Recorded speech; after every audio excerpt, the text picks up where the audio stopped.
Hi guys, I'll be showing you how to stitch a 360 rig that isn't built by Teradek.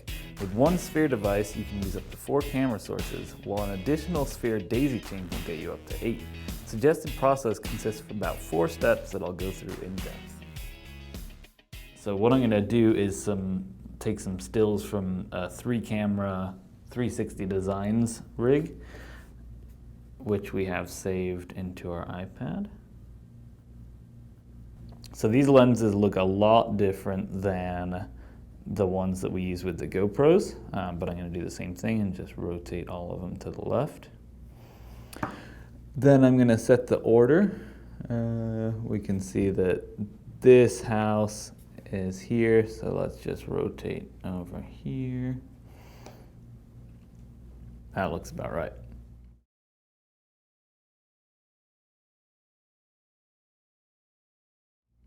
So here I actually do need to adjust the lens correction. So let's start by, we're actually going to cover the top and the bottom here. This rig covers all the top, so we're going to back off the top edge and back off the bottom edge. Now we're going to go to the lens correction, adjust the zoom of these cameras so that we overlap the images. And this is actually doing a couple different things at once to account for the coverage of the lenses. So if I zoom in close here, it's not going to be perfect, but that's where my overlap is. And I have another overlap here, which I've centered up on the screen.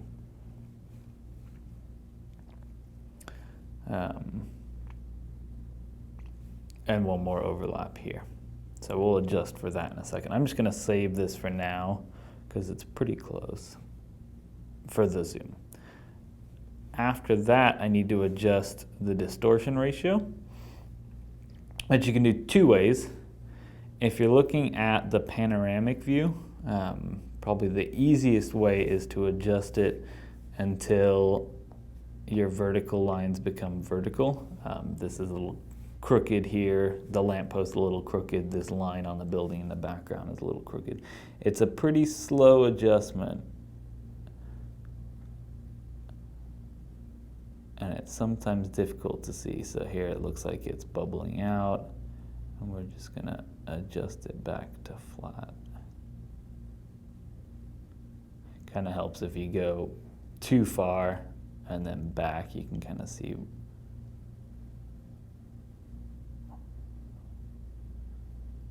where it starts to look nice. And there's a little leeway in it. So that looks about right. The other way to do it,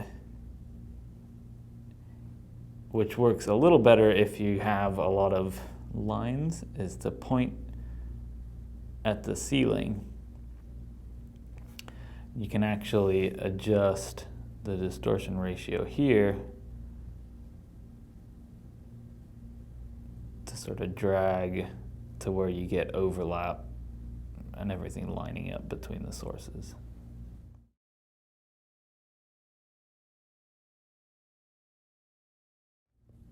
So now I'm going to adjust the cameras. Here, I'm going to adjust the translation a little bit more so that I can get a nice overlap. Here you're going to notice that the trash can and the top of the lamppost are never going to line up perfectly just because of the distortion of the lenses.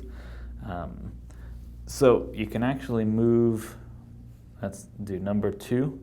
So if I back the view out, this is source 2, source 3, and 1. So I'm looking at the left edge of source 2. So I'm going to move this left. So see, it doesn't matter how hard I try, I can't get those lampposts to line up. So what I can do is kind of put them on top of each other. The other thing you'll notice is if the lampposts line up, then this restaurant sign in the background won't line up. So there's no way to make both of those work together. So what you end up doing, I'm going to match the arch And let's just adjust that pitch down to get the sign to overlap. And then I'm actually going to blend out the left side of my image so that I just have the whole lamppost in it. So I could have a weird ghosty part of one lamppost, or I can simply have the whole part of another one. Here you'll notice that there is a little bit of an artifact, which I would go back later and tweak by just fine-tuning the lens correction, because this roof now sort of blends into the sky, but it doesn't look too bad.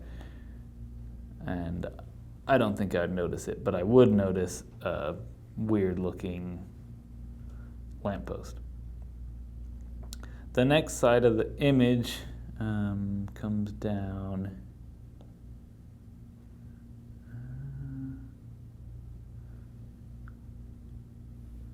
So looking at the center of the image where this with this gray shirt is, so now we're on source 3. He's gonna move based on what part of the image. So if I get rid of the left side of my third, he disappears. If you also look at the planner, we get some of it with the third camera and some of it with the second, but not anywhere near lined up. So actually what I'm going to do is realize that I can't keep the planter from the second camera because that line follows all the way into my third camera. So we're just going to keep the whole planter. So it doesn't actually look the way that it would in real life, but if I get rid of it, I can't make the right side of this image line up with the left side of this, so we're gonna have to keep it. And then I'm just gonna pull that fade over a little bit and commit to having this guy in the one place. And as you can see with the floor, it's got enough texture on it that even now where you have that artifact that's centered on the beginning, it doesn't really draw your eye. If I look at the tree, it's pretty good because it's further away. Last but not least is this right image. We're going to start by just adjusting this pitch a little bit because that building is quite distracting. So I'm going to do this the same way as before. Let's save.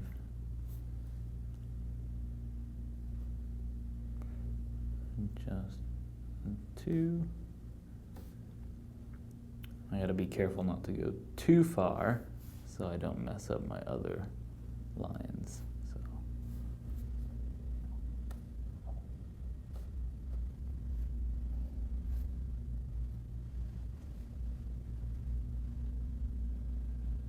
Let's pull this over a little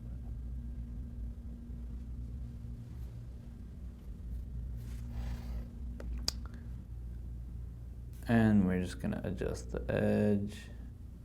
You can see as we go across. So what we'll do is we'll blend it there. You're also going to see at the rock here that I don't have very good coverage. Adjusting this edge is going to do the same as the planner. It's going to move the rock down or up.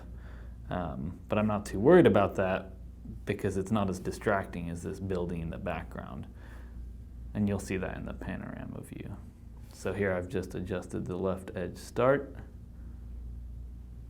And then I'm going to fade it across. So it looks pretty good. You now see that we have a full panorama that actually covers the top and bottom of my image.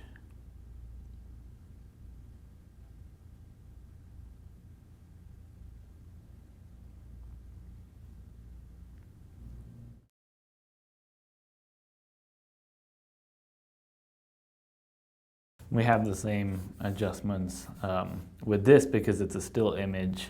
What I would rather do is manually adjust the colors for the exposure, which would mainly consist of adjusting the mids in this image because it's a little dark. As you can see, the sun is right in the center of number 1. So we can just adjust that. And that looks pretty good. There you go. That's our suggested process to stitch a 360 rig in the Sphere app.